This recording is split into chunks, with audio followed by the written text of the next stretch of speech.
You ask Tiger to solve. This deals with linear equations with one unknown. The final result is x equals 6. Let's solve it step by step. Group all x terms on the left side of the equation. Add 7x to both sides. Group like terms. Simplify the arithmetic. Group like terms. Simplify the arithmetic.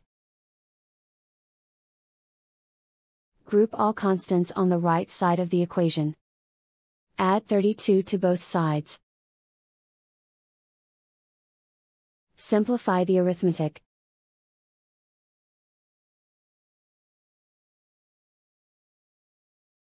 Isolate the x. Divide both sides by 10. Simplify the fraction. Find the greatest common factor of the numerator and denominator. Factor out and cancel the greatest common factor. And so the final result is x equals 6.